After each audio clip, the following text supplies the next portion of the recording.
my man Lucas. How's it feel to be back in the U.S. of A?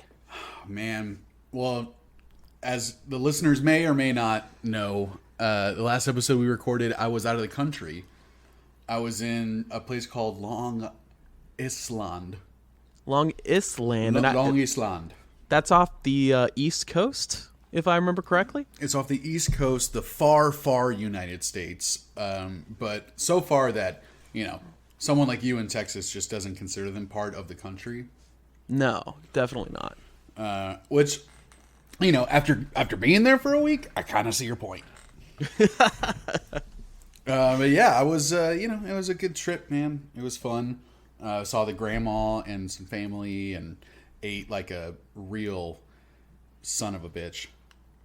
I mean, if you're not eating well in New York, man, when I went there, I've only gone there once, but I just wanted to get food from every street vendor I saw, man. It all smelled so good. Dude, doesn't it? Like, it's crazy how probably the best food in New York is not even known by more than like 100 people.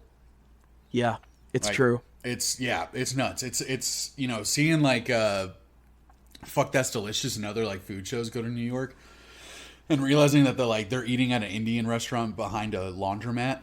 And you're like, dude, like, who knows that these places exist except like the people in the neighborhood or the people in the know. And I feel like I've been to New York, I mean, a lot, and I probably still haven't had the best that it has to offer. You know what I mean? I mean, that's just an improbable ask. There's so much food there, and it's all so good that at a point it's like, so what? Yeah, it's like everything I'm having is good. Yeah, so what's it matter? Yeah, and honestly, probably some of the best food that we got while I was there was my dad's like food that he cooked. It was amazing. He made like seafood lasagna and crawfish quesadillas and a whole brisket and all this other amazing, amazing food that I just didn't stop eating. Man, what would you rate your dad's food?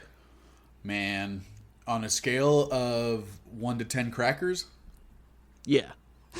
Probably like 8.666 crackers. Wow. It's going to take 8 crackers. Mm-hmm. It's going to take 8 crackers for me to kick that food out of bed. Yeah. Yeah. That's our new rating system, if no one has How heard many the crackers last will it episodes. take for you to kick this thing out of bed? Yeah. Like, I wouldn't kick my dad's food out of bed for eating crackers. If he ate more than 8.666 crackers, I'd have to Then give that's kind of where it crosses the line. The old boot. But I mean, the whole time I was in New York, I was wondering, what the hell are we doing? Yeah. Are you like talking to me? Or are you talking to yourself in general? Like, just talking like, what are we doing here, Brett? Like, really? It's a good question. A lot of people believe in God, a higher power. Some believe it's like kind of a Matrix thing, like a simulation. I don't believe any of that, first of all. No? What do you believe? No. I believe we're all dead already. Damn. Yeah. Wow. And it's just, And when we die is when we actually wake up for the first time alive.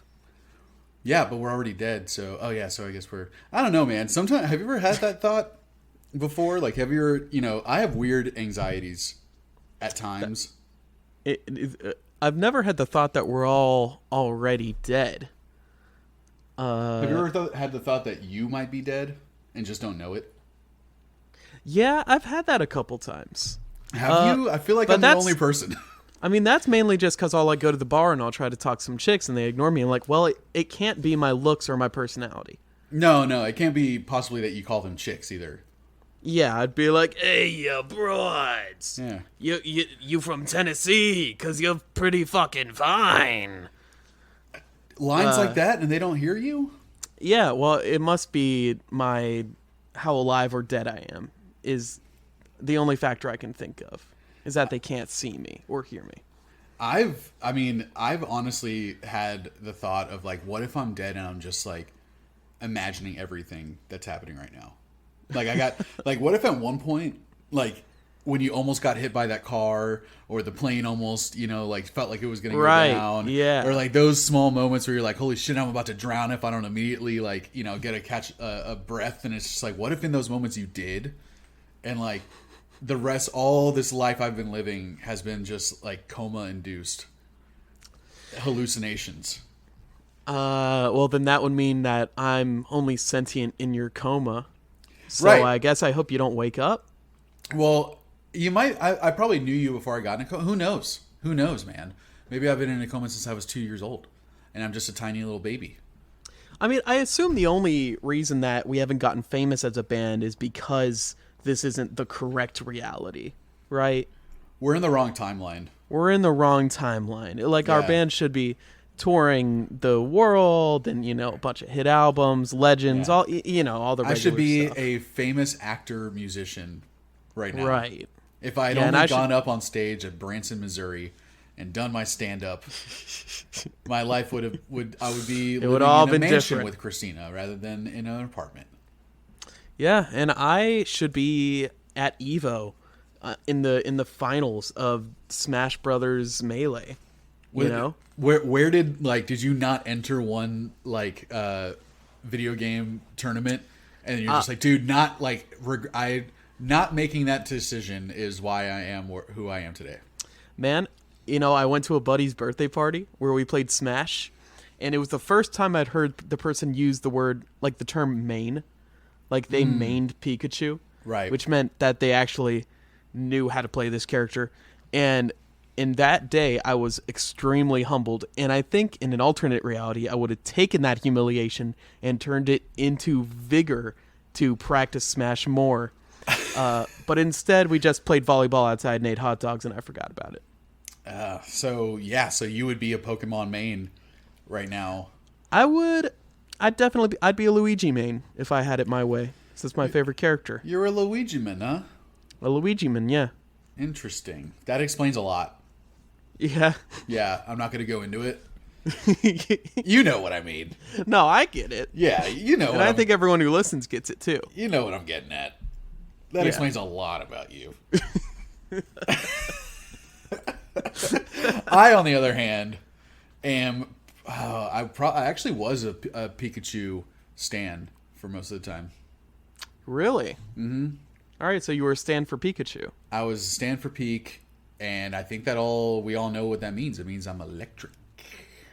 Well, I mean, I guess your stan-ness will be tested because he did say some problematic stuff about a specific race that I won't get into now. Oh. But being a stan means that you get behind the person no matter what they say, and you you would die for them. So wait, did I miss something? Has Pikachu been canceled? Well, man, you didn't see it. He tweeted Pikachu said he was like, Pikachu. Right. And that's like so. I mean, I don't even want to get into it just because my emotions get it all into a frenzy. And it hits home a little bit. I gotta get on Urban Dictionary and look up who I've been standing for years. Like I didn't know I was supporting the J.K. Rowling of Pokemons. I mean, look, you never know when you're gonna find the J.K. Rowling of Pokemon. Yeah, this is now you just created a new timeline. Now I know that Pokemon or Pikachu is the J.K. Rowling of Pokemons, and I don't know what I believe anymore. How can we ever know who we look up to? How are we all supposed to move on from that bombshell? I mean, it's like you go so long without any idol that's actually a good person. You feel like you're just thirsty and you're dehydrated. Your throat's dry and you need something. You just don't know what it is. Yeah, I thought I finally found an idol that isn't addicted to something. But I don't know. Like you need to find some H2O. He's addicted to hate. Pikachu is. We're being quoted right now. Pikachu is addicted to hate. I mean, I kind of knew it from day one, but I wanted to give him the benefit of the doubt. Well, I mean, while I struggle with this life-changing news that I just learned, I think we can at least say, "What's up, buddies?" And welcome to another episode of Earbuds. This is the least we could say. This is the least I could say about this. I mean, going through this will really help me process heartbreaking news that I just shut. Like, I'm thunderstruck. Yeah. From that news. Right. But, at least I can say that we are the Earbuds. We are your two buds. We're two guys that listen to one album for however long it takes to just fucking suss it out, man. Yeah. And we figure it out together. We had an 1.5-hour episode recently, which I couldn't fucking believe that we did that. It's been a long time since we've had something that long, I'm pretty sure. Well, it isn't for lack of trying. It isn't for lack of trying. That's true. And I think I'm going to break it with this intro. I'm going to break that 1.5 hour. I don't know what you call it, record with this intro. You're just going to stall this intro for an 1.5 hours, is what you're saying? I'm just going to keep it going. I'm going to keep it going because my name is Lucas. 3.0 batting average, Indrakovs. Wow. Yeah, it's not bad. Pretty good this season. Check out my stats. And I'm Brett, 3.0 GPA. Right, which a little better than average, but not so much that they put me in any programs. Yeah. Well, I think you stopped keeping track of your GPA after like 4th or 5th grade, right? I'm gonna end it leave while you're on top. I mean, yeah, I tried to do that. I tried to negotiate with my 3rd grade teacher, Mrs. Fritz, but Mrs. fucking Fritz. Mrs. Fritz, man, you at her too? Yeah, dude. Where their stupid ass school bus that she made us ride all the time. Oh my fuck! It's like maybe I don't want to go into someone's ear canal today. You know what I'm saying? Yeah. Did you ever ask me what I wanted to do today? Yeah. And you don't tell us like where we're going until we're in it. You know what I'm saying? Yeah. And then you put us on TV without our consent. Yeah. My parents got so mad at me. And I was like, "Why? Miss Fritz is the one taking us. It's not me in charge. There's a school bus that has eyes and a mouth and an iguana or something." I'm pretty sure it was an iguana. Maybe a chameleon. I don't know. It felt like a fever dream, the whole fucking thing. I don't know. We never learned anything. We just went to places and I feared for my life the whole time. Yeah. And my parents are only really mad, not that I was put in harm's way constantly every single time I went to school. They're only mad that we didn't get paid for all the TV fucking right. The we episodes didn't get that they played any over and over again for the last 30 years. But those child labor laws, man. Yeah, they weren't like they were today. Yeah, now only 14-year-olds are allowed to work. Like back then, me and Brett, we were both in 3rd grade together. Yeah. I was held back for about 4 or 5 years. I was held forward. Yeah, Brett jumped from kindergarten to 3rd grade. So that's why we immediately connected. I was huge. Yeah. You were tiny. You just kind of carried me on your shoulder whenever we were in the playground. You protect me from all the big 3rd graders that wanted to beat me up. It's true. They'd beat me up instead. Yeah. But I knew you could take it. I mean, back then, that's where the nickname started, right? We were the pod couple of oddcasts. Like, they started calling us that in 3rd grade. Right, and then we've never been able to fucking let it go. It was only far later in our careers that we kind of flipped it, and we're like, oh, there was a reason we were given this name as the odd couple of podcasts. Right, we flipped it, and we were like, oh shit, we should start a podcast. It all makes sense. It's like destiny. It's destiny, and I mean, because of that, all of that has led up to this point. We're on episode 40, dude. Episode 40 of this podcast. 40. That's what this is right now. Wow, should be episode 42. It should be, technically, but thank God we lost 2 episodes due to human neglect and malfeasance, because today on episode 40, a special episode, we're finally talking about Hall and Oates, man. Their album, H2O. We've been talking about it so long. We've been teasing the Hall and Oates episode. Yeah, this is both of our favorite records. We share this in common, and I knew that going into this.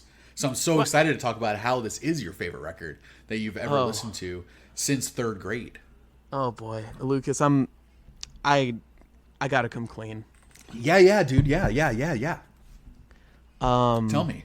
Tell me how much, like, come clean about how much this record just means to you. That we share this together, you know? Lucas, I'm sorry this isn't my favorite record. Hall and Oates, the Christmas record that Hall and Oates released is my favorite one. Oh, right. I know that we went to all those shows, and the whole time we plugged our ears when they played anything that wasn't from H2O. Yeah, I mean, we went to the 10-year anniversary show, the 20-year anniversary show, the 30-year anniversary show of this record, and you never once told me it wasn't your. I just assumed. I mean, I didn't want to make you. I didn't want to make you look bad in front of them. Oh boy. I mean, do you want to talk about H2O anyway? Like, I mean, I guess I don't think I've heard it all the way through, but I feel like I got the point. All right. Well, I'll guide you through the rest of the album once you clearly dropped off at one point. Yeah. Right. Yeah. Dude, this is their second highest charting record, and they have 26 total albums. Is it their second or their first? It is their second highest album. Their second most popular record that they had. It's certified double platinum. I mean, that was crazy to me. I went on the Wikipedia and to see how well this album did, and it's their 11th album. Yeah, dude. Who reaches that? Like, who gets that successful in their 11th album that they're reaching their peak? You know? Yeah, right. And they still, like, even leading up to this record, like previous records. Like, I was looking at one that they came out in like 73, and that one had like some songs that had 20 million plays on them. So they've had hits throughout their whole career, which is really, really insane to think about, because a lot of people only know maybe, casual fans maybe know like 2 or 3 Hall and Oates songs, and they've been fucking churning out, shitting out hits for 40 years. I mean, I don't know how these guys can stand each other at this point. Maybe they don't. I don't know, but it's such a multi-generational career, churning out stuff. They must have changed their sound so many times too throughout those years. I mean, a record in 1973 versus this one that came out in 82 have got to both sound completely different. Right. And then I think they were making records until like 2003 or 6. Yeah, I think you're right. And after that, Daryl Hall had a TV show on Pandora, I think it was. Or IFC I remember channel. It was Daryl Hall's garage, right? Dude, it was really cool, man. Did you ever see any episodes? No, man. I never tuned in at the right time, but it seemed like a pretty cool thing. I had no idea who he was for a long time. when that show was on, you weren't sure. You're like, who's this weird old blonde man? Yeah, I was like, why do we care about this guy? And then, they play a couple of their songs. I'm like, wait a second. Was that the guy that did that? Yeah. My favorite part was that he would bring on people that he liked their music, like other musicians. Right. And then he would cover their songs, but like kind of not really. Like their band would come on and play the song just for Daryl Hall to sing over it. Right. I thought it was really kind of like a vanity project or something. I thought it was really funny. Well, I mean, I had a band that wanted to do like this exact thing, and I think I remember you saying something about doing something like this when we were, still doing shows and stuff. And it just seems like, I mean, if you like meeting new people and if you like hearing, could you imagine having the pull to just bring on your favorite artists and play with them? I mean, for real. And then being some of those artists that are asked to come onto the show and realizing that, I mean, you think of Hall and Oates and it's like, it's really, really good music. It's well-written music a lot of the times, but it's also really cheesy. But then you realize, like, dude, these guys are fucking legendary. So to have someone like him ask him to come onto his show, and he's like, I saw the episode with CeeLo CeeLo Green. Yeah, Yeah. and he sang "Crazy," and he sang one other song off of that record, and I loved it. I thought it was, Daryl Hall's vocals were so much cheesier compared to CeeLo's, but I'm just like, look at CeeLo there, just kind of standing and just respecting this guy so much that he's just I'm gonna let you sing my fucking hit song, Yeah, well, just what? to indulge yourself. You're gonna say no? Like, hey man, can I sing your song? No, man, that's mine. Yeah, who are you, Like, Daryl? Who? I'm sorry. Even if you don't like their music, you gotta respect the legacy, right? And there's a lot of, I haven't heard any record aside from this one, though I have heard other songs. So many songs by them, like "Rich Girl" and stuff. Yeah, They have a lot of big songs. It almost seems like they were probably one of the forerunners of like that cheesy kind of stuff, right? Like the 80s sound. Yeah, dude. I've listening to this record. It's this sound, especially on their more ballady songs, has been parodied and satired so many times. It basically is just a stereotype of the era.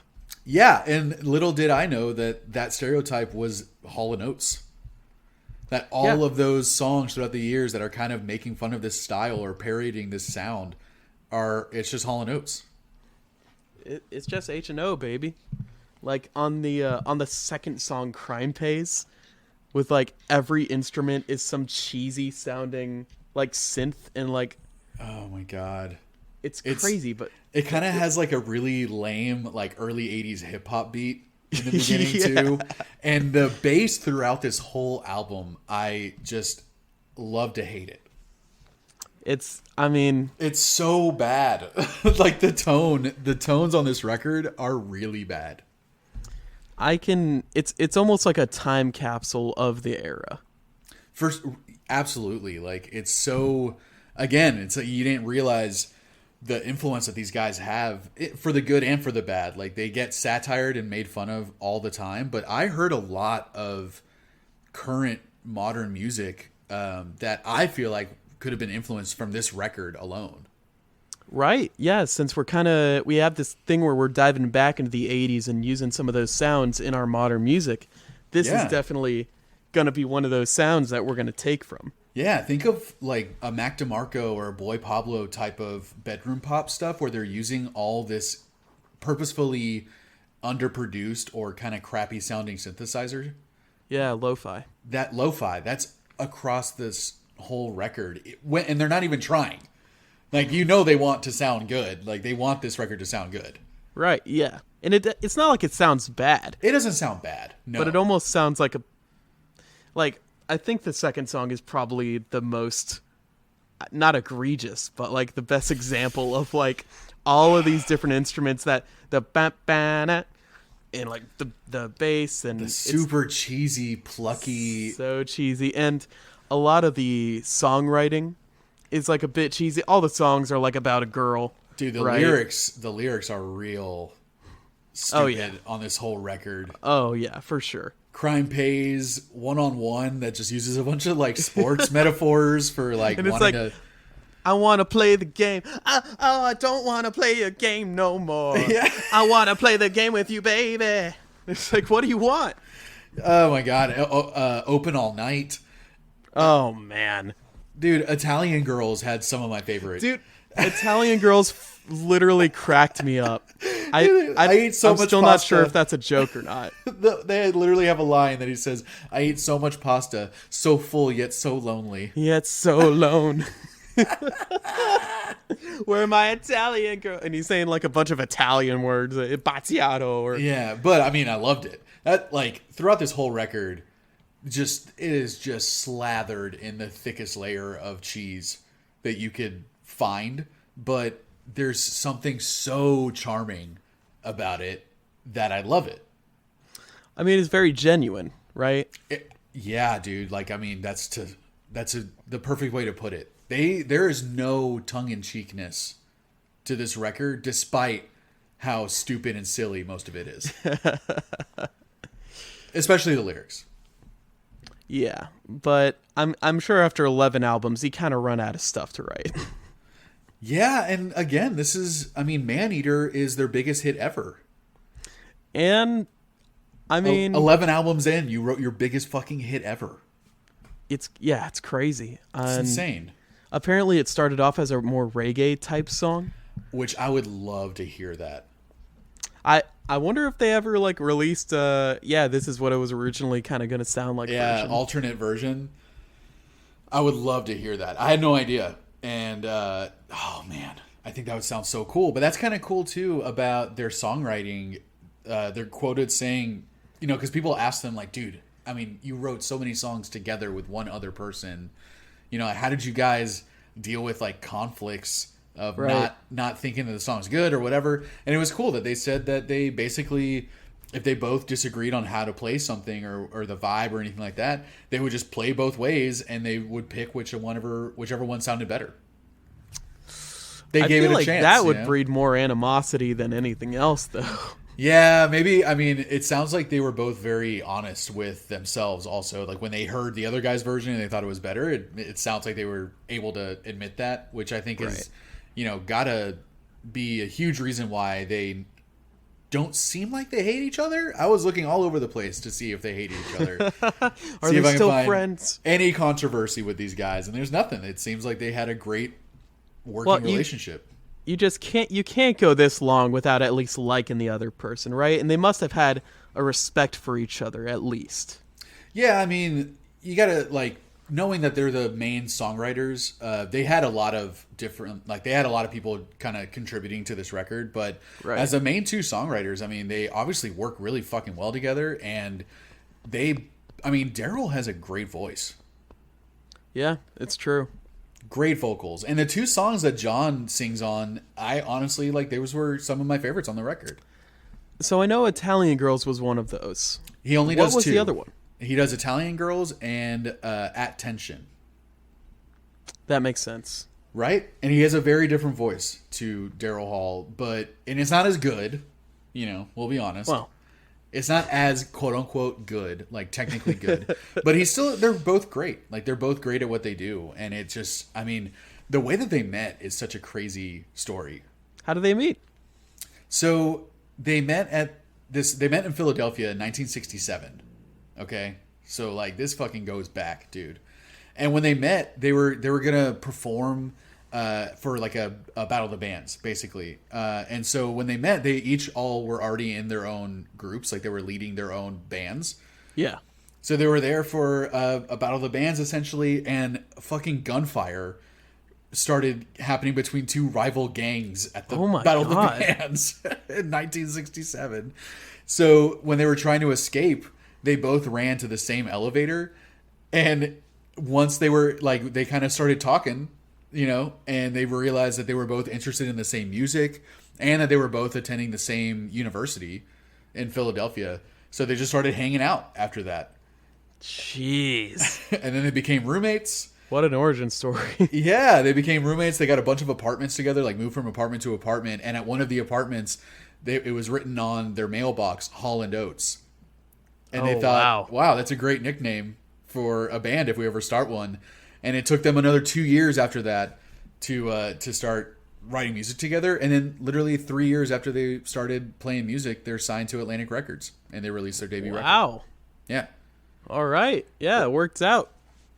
Yeah, they didn't even start like working seriously together until like 1970 after Oates had like left the country and came back for a little bit and everything. So it's just, I mean, that origin story is just really crazy. Like I had never heard anything like that before.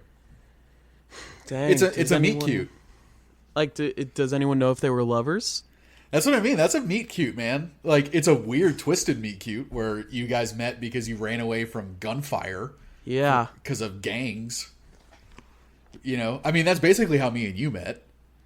Well, I mean, yeah, but we were the ones doing the gunfire. Yeah, we were both shooting at different groups of people, and I looked at you, I was like, hey! I was like, oh, dude, an M16? Yeah, you brought the same gun? Oh, this is so embarrassing. Oh my God. What are you up to later? I was a little embarrassed. And then we were both running away together, and then we jumped on the same train car. Yeah. And yeah, I mean, it's history ever since, you know? Yeah.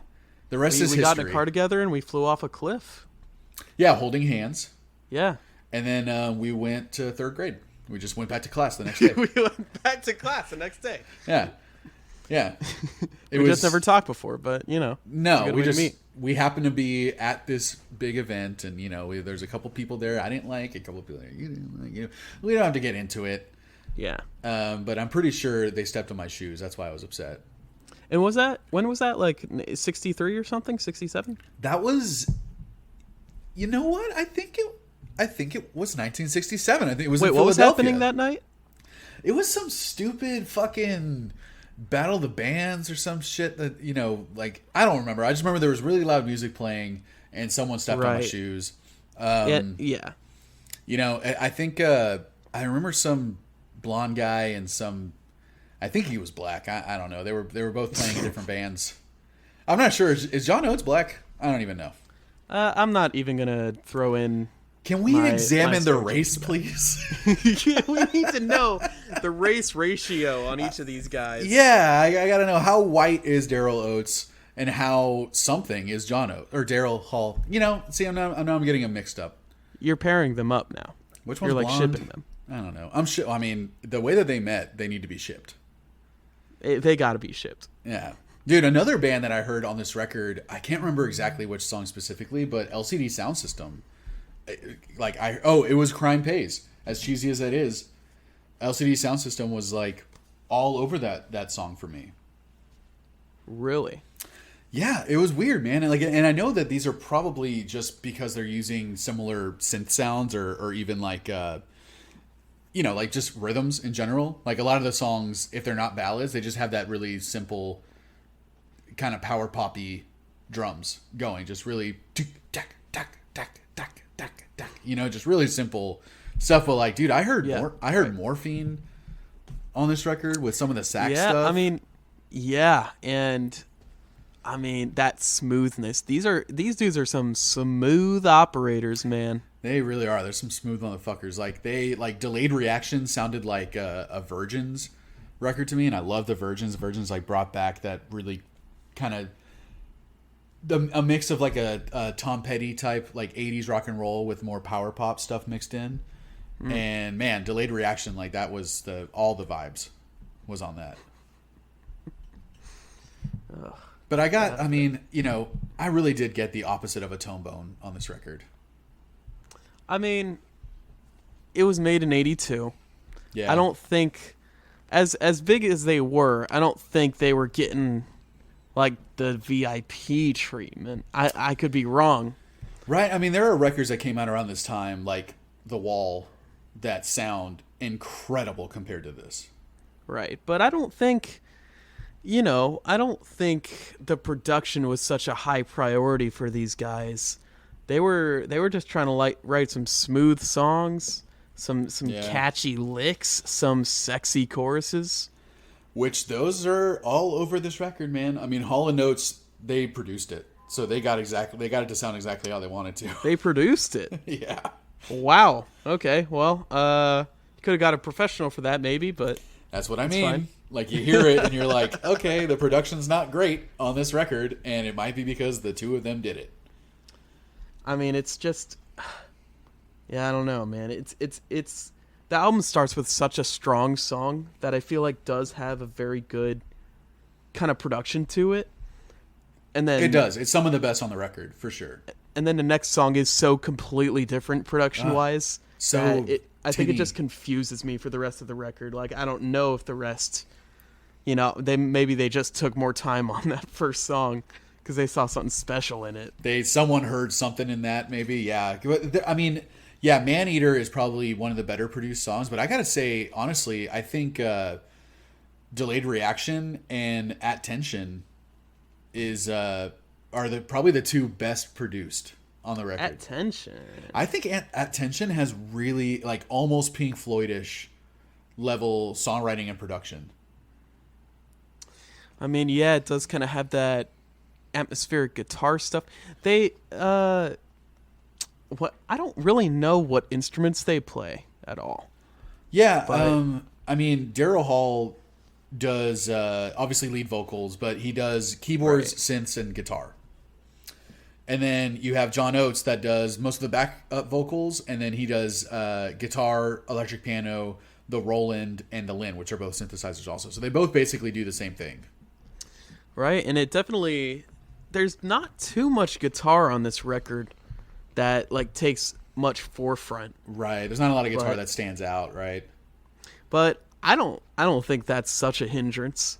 I just think it's, interesting because I heard this was a definitely more synth forward album, and I wonder if it was kind of their first effort into that type of sound. Yeah, you got to think like early 80s, right? They were probably thinking, man, we need to write some new wave shit or we're going to get passed up. Like this, there's a lot of Elvis Costello on this record too, in the songwriting and in the tones and everything too. So they were definitely following trends at this point. They had to. Right. But I mean, there are some songs that have pretty solid production. Like I said, like I think Delayed Reaction, At Tension, and Go Solo all have really good, like the last 3 tracks have all pretty fucking good production. And that's despite the fucking horrible, goddamn awful bass throughout this whole record. I mean, what are you gonna do? And that's their bassist, dude. Homeboy didn't play with anyone else, and I wonder why. You gotta tell me, Go Solo. It sounds so much like this other song. I know. That like kind of bump, bump, bump, bump. Kind of. I could not pinpoint what it was, dude. But I felt the same thing. I'm like, this sounds so much like... You know what I'm talking about. And like a recent song too, right? Like in the last 15 years or something. Like last 10 years. Oh, Bo feels the same way. Oh, Bo feels very strongly about Hall and Oates. Yeah, Bo's like, Meow. Goodness. I couldn't pinpoint what it was, man. But it's a good song. Yeah, it's a good song. It's a good song. Like I gotta say, man, as cheesy as their lyrics are, and as cheesy as Hall's vocals are at times, this album is so catchy. A majority of these songs are really fucking catchy. I mean, that's what they're doing here, man. They're definitely a pop band, Definitely a pop band, but also a lot more power pop on this record than I expected there to be. Yeah, it's never anything that goes too hard in the paint. No. I mean, you would think like it doesn't veer 100% towards like the Elvis Costello sound, but there was a lot more of that than I expected. I thought this was going to be mostly a dance new wave record thanks to Maneater. Right. But Maneater sounds like nothing else on the record. No, exactly. It is the only song that sounds like that on this whole album. Which is, I don't know, maybe y'all could have kept making songs like that. Let me expand it off of that just a little bit. Real quick, is it a Led Zeppelin song that I'm thinking of? There's like... Man, I don't fucking know. Buddies, if you're listening and you know what it sounds like, tell us what Go Solo sounds like. There is another song, and it's on the tip of my brain, and I cannot pinpoint what it is. Oh man, it might be Led Zeppelin, but I'd have to hear the song. God, it's so I don't know. I can't my Led get it off Zeppelin the top of my head, but bench isn't deep enough. I don't know a lot of their stuff. But maybe I'll come up with it and we'll edit it in right here. Yeah, at this moment, this moment, not point and or if moment. Not, it's gonna just sound really cool. I mean, we sound really cool anyway recording this, so we don't really have to worry too much about that. Yeah, by like default. Yeah, we're default cool. Like that's our base level, and you know that we are because we say we're cool. We constantly reaffirm ourselves that we are in fact cool. Only people who say they're cool are actually cool. That's the secret. That's what most people don't know. They're not cool. Hey, buddies, we're telling you this right now. You're welcome. You're gonna get. You go ahead. You go right on home. You go to work. You start doing that stuff. See how much your life changes. Yeah, you know how many times in job interviews I've said, "By the way, I'm really cool." I mean, do you know how many times Hall and Oates said this in interviews? They're like, yeah, in this song, I was in a real dark place. And oh, by the way, did I mention that we're really cool? Did I tell you how cool I am real quick? I wrote a song called Maneater. Maneater? I wrote Maneater and Krimpaz, I think was the next one. We wrote Family Man. That was All Us. You ever hear that song? The fucking weirdest one on the record? You ever heard Family Man? Well, you know that was a cover. Yeah, that was a cover, and I don't even know why they did it, because I thought it was a very strange song. Man, I liked it. You liked it? Dude, I think it was stupid. So like stupid. the lyrics. I thought it was stupid. It was stupid, but everything else about it, like I thought it was catchy. I thought it was interesting. Yeah, I mean, it was like there were parts there. There are some parts of this album that I started out as really disliking, and then as it plays out, I'm like, God damn it, it's growing on me. So Family Man was one of them, but still, man, I couldn't really get into that one. Honestly, like most of the songs on this record feel a little too long for me. Yeah, that could very well be because they had a music philosophy where 98% of their songs had to end with a 3-minute long chorus where they're kind of just doing a little improv lines, It just fades out. And they're just like doing whatever the last line was and with the backup vocals and all that. Man, it kind of got old on this record, especially ending the album that same way. Like Go Solo ends with a fade out, and I'm like, what an anticlimactic way to end your record with just like let's play the solo for 2.5 minutes. I mean, it definitely doesn't seem like they took too much effort to like make an order for this album. It just kind of seems like we had 10 songs and we're gonna all put it on this thing. Right, exactly. But again, I don't necessarily have any issues with the order of songs or anything. I just think, yeah,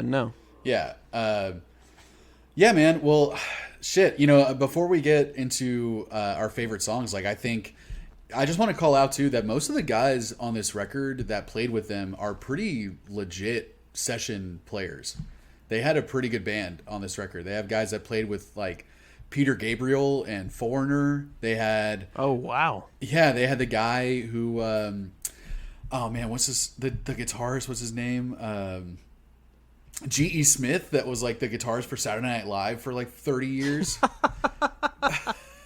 He played guitar on this. I mean, you have the dude who played sax, which was like interestingly enough, I thought he only played sax on Hall and Oates because it's the only associated act that he's listed on. But then he ended up playing with Mick Jagger and Tina Turner. And so it's just all right, yeah, that'll do it. Yeah, they got a lot of big players on this record, and despite the tones being pretty, just dirty brown water trash on the whole album, all the musicianship is fantastic. Yeah, I mean, they do their parts. It's not like there's anything that a $50 session musician couldn't do, They're not blowing your mind, but they're all in the pocket. They're all doing their fucking jobs. Yeah, it's true. It's not something you're going to complain about. No, I ain't, it'd probably be maybe 2 or 3 crackers before I kick it out of bed. Yeah, and that's nothing to sneeze at, but it's nothing crazy. It's nothing, yeah. I'm not going to also blow my nose at it either. Yeah, right. Yeah. Well, dude, let's get into it, man. What's your choice nugs? It is time for choice nugs. It is time for choice nugs. Well, listen, I might be basic, I might be going with the flow, I might be a little sheep, but Maneater's got to be my first choice nug. I don't blame you at all for that, man. It broke my heart not making it one of mine. Was it close? So close. You don't even know. I don't even know. You don't even fucking know, man. Let's just it's a classic. It's a classic. It really is one of the better sounding songs on the record production wise. Except it's the one bass. Of the most. Well, sure. Oh my god, that bass. That sounds like a Walmart fucking Bluetooth speaker. The worst, like, bouncy, punchy, lame bass. Yeah, you can almost hear like the clicks of the fingers. Exactly. Like hitting the fretboard. It sounds really cheap. But I mean, it's such a catchy song through and through. The verse is nearly as catchy as the chorus, right? Yeah, totally. Yeah, I love that. Watching and waiting. Like, Lying so on catchy. the floor. And then, whoa, you better. Yeah, and it's an interesting. It's a song where it doesn't feel like it needs to escalate very much, right? Like the music Right. doesn't change too much when the chorus comes in, but they just had confidence that what they wrote with the vocals could just carry it, you know? I mean, that's like a, that really is like a once in a lifetime song. It's so catchy. Once they had the melody for that, they knew what they had there. Like you said, like the verses are just as catchy as the chorus, and they both can stand alone. Right. And the song is just so easy to dance to because it's the same consistent beat the whole time. The only thing that changes is like, when they go major key for the bridge. And Right. even then it's still But that- Yeah. like the synthesizer, like you said, like some of the best production on the record, the synths on this song are just so juicy.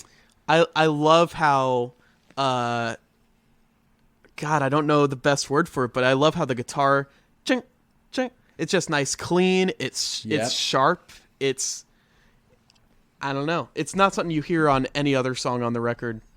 Right. Yeah, it's and it's surprisingly like I thought it was about a woman, just like you could think pretty much every song on this record is about a woman, but apparently it's about New York City. Okay. No. The foreign country I was just in. Right. Just not 2 days ago. Did you kind of understand the song better when you were just having been there? Man, I was walking around the city and I was just like, here she comes.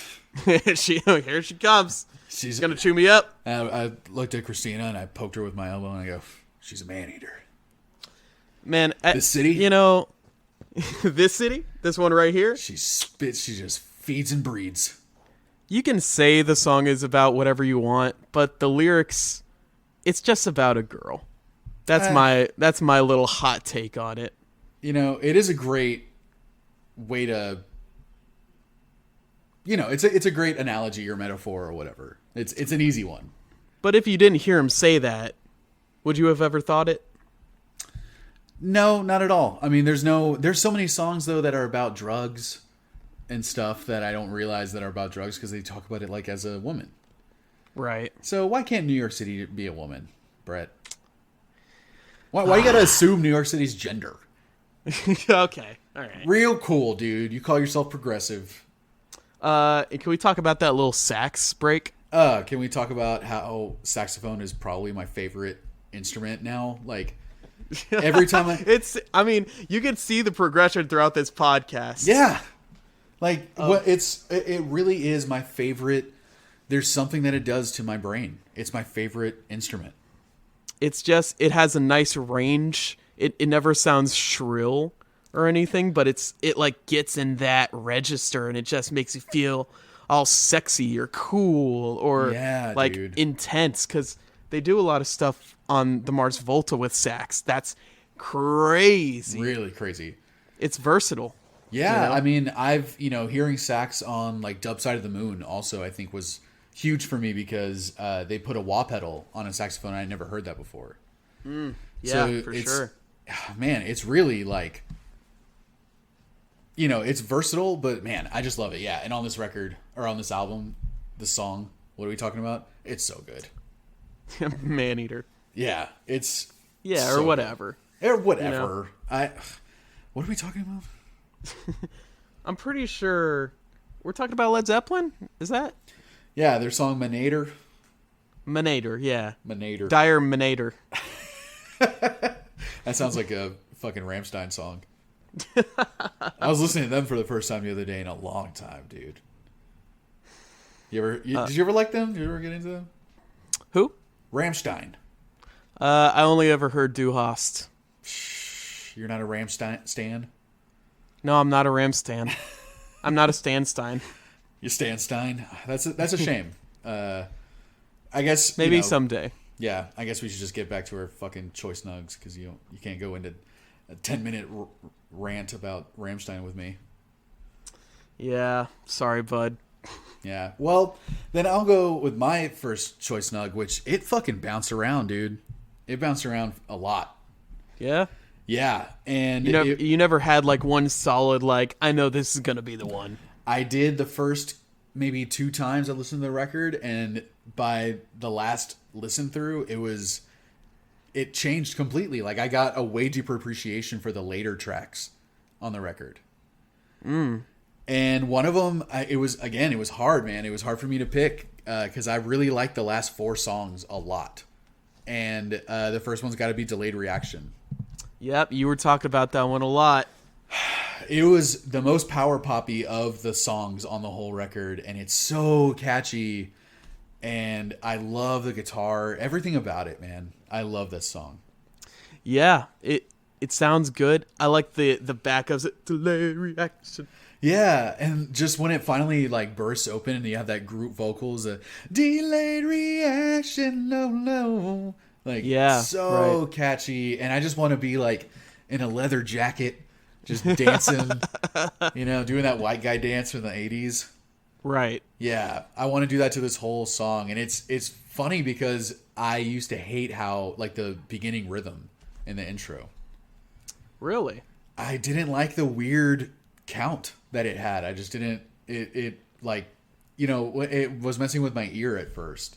It catches you off guard a little bit. Yeah, and I couldn't like make sense of it. And so until the song played out, and the more and more I heard the song, then I understood the rhythm, and it just started. It really like made the song for me. Yeah, it's kind of cool how it starts to make sense the more you listen to it. Yeah, for sure. And they don't play around with rhythms a lot on the record. No. A lot of it is 4/4, so to have something that I still like listen to this song a bunch of times, I can't figure out what the count is. I mean, it sounds like it's kind of varying between like 6 and 5, maybe. That's what I thought. Yeah. Until like maybe the chorus. Like that's kind of strange for a power pop song to have such a strange count like that. It kind of made it for me. Yeah, and it really doesn't feel like an odd time. Well, it feels like an odd time. It does. But it's fucking weird. You can mistake it for 4/4, I think. Yeah, it's just that little hiccup every time that you're just kind of... oh, maybe they messed up. Yeah, maybe they just messed up the same way every time. Yeah. Yeah, and they just were like, dude, we should keep that. I've done that before with riffs where like I play it once one way and then I can never play it that way again. And I'm just like, damn it. Like it always sucks when I'm just like, whoa, that was really cool. And the second I pick up my guitar to play it again, it's gone. Well, it's gone like the wind. Thank God it didn't happen with Delayed Reaction because that one bounced from Maneater to Delayed Reaction. Wow. Yeah. That was the exchange there. I wasn't sure if you were going to do Maneater because the first time I heard Maneater was when that commercial came out about like the Google chat or whatever. Okay. And so I had not heard it very often. Right. But I can imagine if you grew up in that era, you'd be like, oh my God, turn that song off. Dude, there are plenty of songs that I would put on a playlist of songs that no one ever has to hear again. But that is not one of them. That's a song that I don't know if I'll ever tire of it. I wouldn't know. I guess we'll have to wait and see. It's a classic. A classic. It's a classic. Well, dude, I mean, can I go ahead and go with my second one? Yeah, go ahead. It bounced around again too, man, because it was almost Italian Girls. Really? Yes, I love that song. Oh man. Look at this guy. Look at this beluga. Look at this brioche bun over here. I'm a magoo. I'm being a magoo right now. A little badoo. Yeah, a bafangoo. But Italian Girls is great. It's definitely an honorable mention for me. But for like my actual other choice nug, it follows the trend that we're seeing, that it was the one right after Delayed Reaction. It's At Tension? It's At Tension, dude. Oh, man. That song really grew on me. It has yet to grow on me. You don't like it at all? No, not really. Oh, wow. I mean, it is the standout song on the record that it like really sounds like nothing else on the album. Yeah, and it's one of the very few songs that, unless I'm mistaken, isn't just about like a girl. I thought it was. It could be. It Yeah. could very well be. Yeah, but man, you know, the things that made me like it so much was not just, I mean, it's the longest song on the record, which I'm surprised I like it. You know, I'm surprised it's one of my favorites. It's over 6 minutes. That's one of my kind of holdbacks with this, is that it is 6 minutes long. Yeah, And I feel like it does not need to be that long. It doesn't need to be that long, but it is like a oddly psychedelic song. Like I said before, it was very Pink Floydish to me at some points. Yeah, they definitely use those delayed vocals. Yeah. For sure, and have this kind of almost minimal sound to it for a bit of the song. It's very open sounding. Very open. Yeah, adds to like a weird spaciness to it or something. And I actually thought that the tones and the production on the song were really good. Like, I thought the guitar sounded great, and the bass and the drums. Like, I liked the electric drums the whole time. It has a cool rhythm, you know. And John Oates, like, he fucking brought it with the vocals on this one, dude. I liked it. I liked it a lot. And yeah. it was, dude, I'm also surprised. Like, it is a weird second choice snug for me. Like, I recognize that because it's just kind of, it's very different from everything else on the album. And it did take several listens for me to just start weirdly liking the more deep cuts on this record. Yeah.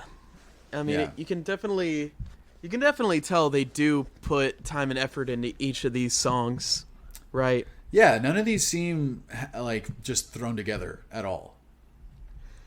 But yeah, this one definitely has a different feel to it. Kind of a slow, it's slightly funky groove to it. Yeah, for sure. Especially when that kind of guitar comes in on the second verse. Dude, it's like, I felt like it was one of the songs on the record that actually built up too. Like they didn't just do everything right off the bat, you know. I think this one and Maneater are both like good examples, or two of the only examples on the record where the song actually kind of builds up as it goes. Yeah, I think Go Solo does that as well. It does, for sure.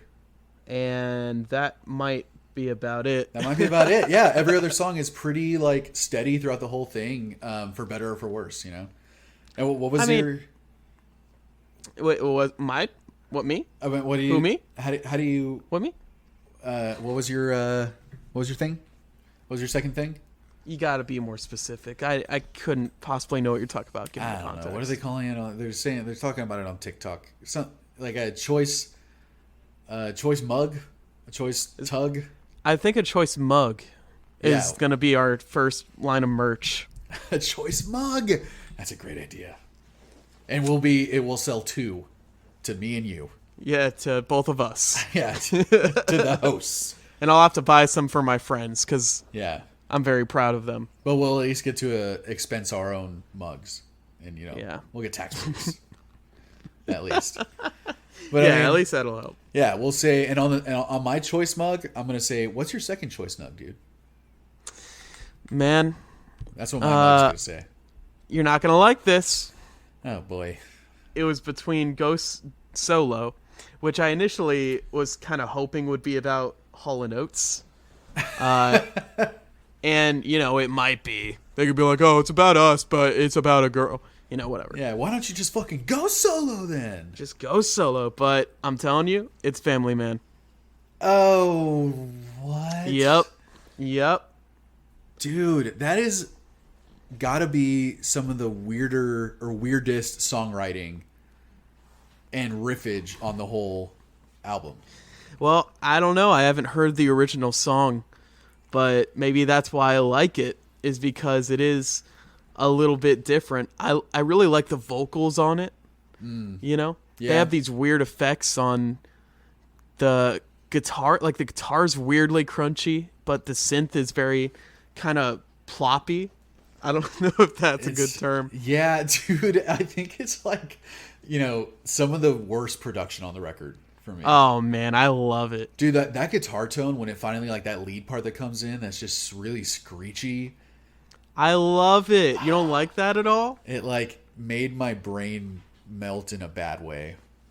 Well, it's because this whole time they're lulling you in to their smooth and groovy vibes. Sure. Then suddenly they pull a fast one on you. Yeah. Well, so you We're gonna shock you a little bit. Yeah. Well, I'm a little thunderstruck that you actually like the tones on this song. I do. The lyrics are trash. Just yeah. Which is on the Genius, it said that in an interview they chose this song partially because of the lyrics, that he thought the lyrics were interesting. They stood out. Which is like, I've never been in a situation where I've been in a relationship and I've been tempted by like another person or anything. Right. Like, but this, like, if you push me too far, I might, but I'm a family man, but I might. Oh, but I'm, and it's like, come on. Yeah, I don't know. Like oh my god, I love the shark movie, like, and it's like, oh man, it's just so like cheesy spy music. Yep. From Sure the 70s is. or 80s or whatever. They have a lot of holdover from their 70s stuff on this album, and I think Family Man is like kind of one of those holdovers a little bit. Well, I guess I wouldn't know. Like One-on-One sounded a little dated to me. Same with like Open All Night, just Right. songs like that. I was just like, man, these sound like 70s, like late 70s soft rock songs. I'm like, in not a good way. But they do. Do you not like the solo at all on this song? The guitar solo? No, I don't. Oh, like, man. dude, there was nothing I liked about the song. Wow. Yeah, like I hate the bass riff. Your taste is worse than your bite, man. I mean, judge me if you will. I don't need your fucking pity. I mean, I was kind of hot. I was kind of bashing you on At Tension, so I think this is fine. Yeah, well, it's funny, man. We've been doing like what's our least favorite song on the record, and mine's Family Man. Yeah. I mean, that's fine. That's your opinion, I guess. I think it's funny because I think yours is At Tension. No, I mean, okay. I think if we were going solely like Italian Girls gave me a lot of joy, and not for the reason that it was supposed to. Right. But I would say if Crime Pays wasn't so catchy, it would probably be that one. It's so catchy though. Catchy as fuck. And the bridge is trippy.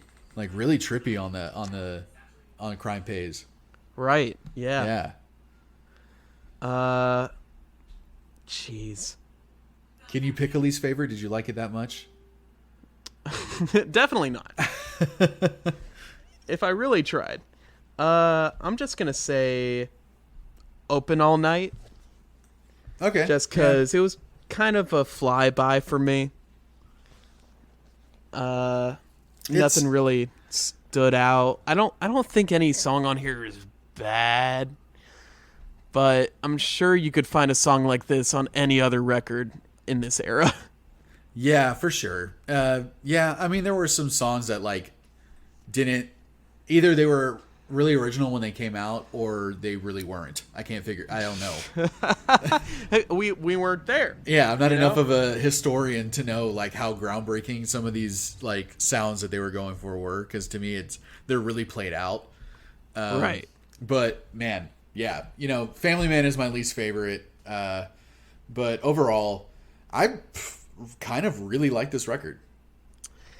Yeah, I was worried because too. there's not a lot of there aren't a lot of music from the 80s that I enjoy.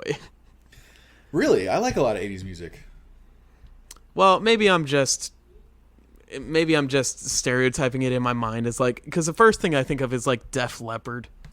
Oh, right. I can't stand that shit. I'm more about like the dance new wave stuff or post-punk, Duran Duran type shit. But this album was enjoyable. There were a couple songs that I am going to listen to later. I wouldn't say I probably won't listen to too much Hall and Oates after this. Okay. you know? Yeah. But it wasn't a bad experience either. So, with that said, what's your rating? What is your rating? I'm going to give this thing a 6.333. 6.333. You know, honestly, at first I was gonna give it the same, Really? but it grew on me like a fungus, Like a virus. like a virus. It just spread over. It was a skin virus. I was getting like flaky listening to this record, but in like a good way, and it really did A grow good on flaky. me. It was a good flaky. Like yeah. yeah. Like I exfoliated myself. like a nice cheesecake or a pizza. Yeah, think of like the skin on top of the pudding in like the cafeteria. Right. Yeah, The think good- that specifically. Yeah. That was my experience listening to this, and it really did grow on me. Like I got a more and more appreciation for how catchy all the songs are and how great their choruses are and most of their verses. Like how just so catchy everything is. Yeah. It Their did melodies make are me, next level. It made me want for how they do the backup vocals on this whole album. Yeah. It made me kind of want for, like, I wish that stuff was a bit more present in today's music. Yes, yeah, like they did it really well, and like it's very cheesy, but it's just so fun. And so I think this is gonna end up being like a 7.4 for me. Wow. All right. Bumped it up like a whole point. Yeah, so. 7.444. Okay. All right. Thank you. Yeah, I gotta Stay keep consistent here. I gotta keep our shtick going. That you fucking demand is included in every I episode. really wish That's it would all stop. you. It's all I you. Just beg constantly for it to end. You text me right before we start recording and go, "Hey, dude, don't forget to do a I'm like, point something something something." Hey, every man, time." can you do the .666 thing again? I don't think Yeah. that joke's ever gonna spoil. No. I say. Yeah, that's what you say. Yeah. So we all know who to blame now. Yeah. it, is what I'm saying. Sorry, buds. It's all on me. Well, shit, man. I'm really happy we listened to that album.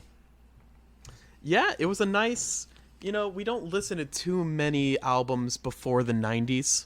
We haven't yet. Or even in the 90s. Yeah, we haven't yet. But, it was a nice surprise. Like, when I chose it, I only saw Maneater was on it, and I assumed that there was a bunch of other songs that I'd heard by them on the same record, because I thought, all their biggest songs must be from this album, because Maneater's on it. And then I took a closer look, and I got a little concerned, because I was like, I don't know any of these other songs. No, not so. I didn't recognize a single other. Not I thought one. maybe One by One. Maybe. I didn't know any of them. But yeah, I mean, I really only know the hits. You make my dreams come true. Another stellar pop song, in my opinion. One of the best. Like, again, a classic. They have a lot of classics. Yeah. So, buddies, thanks so much for listening, man. I hope you guys enjoyed this album as much as we did. Hopefully you didn't listen to it multiple times like we did, because There's no need for that. there really isn't any need, even though it legitimately grew on me. It can grow on you, or can. it could fester and rot on you. Yeah, you can get a different type of virus from it. But, thanks for listening. Instagram, Jean-Luc Guittard, Brett Hanrahan, YouTube. Lucas, I've been thinking. What? This outro is so played. I feel like we need to hire a hype man to do it for us. Do you know any DJs? I mean, yeah, like most of the people I know are DJs, but any that I would let on this podcast or within 10 feet of my home, maybe not so. Yeah, DJs are a shady folk. They're a shady bunch. Yeah. It's hard to trust them. Maybe for the next episode we'll we'll find a DJ we're not scared of. Like for now, YouTube.com/earbuds podcast. Twitch.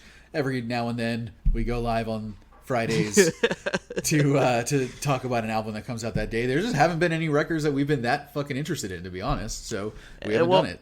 Yeah, and I mean, look, I would say I don't think too many people have noticed our absence as of late. I don't think so. So either. no harm, no foul. I think You the know what only I'm saying? person noticing is me that sees our play numbers going down, trending downwards. We're going from 50 to 40. It's starting to get to me, buddies. So tell your friends about this podcast. Tell everyone you know about this podcast. We appeal to all demographics. Tell everyone you know. Tell everyone you don't know. Tell everyone you love. Tell everyone you hate. Make some new friends by introducing them into this podcast. Make a human fucking connection for once. This, you know what? I've been talking to this internet generation, man. They're not even talking to each other anymore. They're No just one answers the phone. They're texting their emojis, Yeah, their LOLs. No one calls anybody anymore. No one calls anybody anymore. No one calls me anymore. No one. I will never call you. Please don't. I only want to be friends on this podcast. Yeah. So, with that said, thanks again, buddies, for listening. Brett, what would you rate this episode? You know what? I'm gonna rate this episode a 6.565. I really don't understand the way you've been rating things lately, but I'm gonna give it a 7.444. Okay. Well, Yeah. all right. At least you're consistent. Yeah, and Brett was this What? good? Lucas, this was good. All right, bye, buddies. Bye-bye. Bye, bye, and a 3, and a 2, and a 1.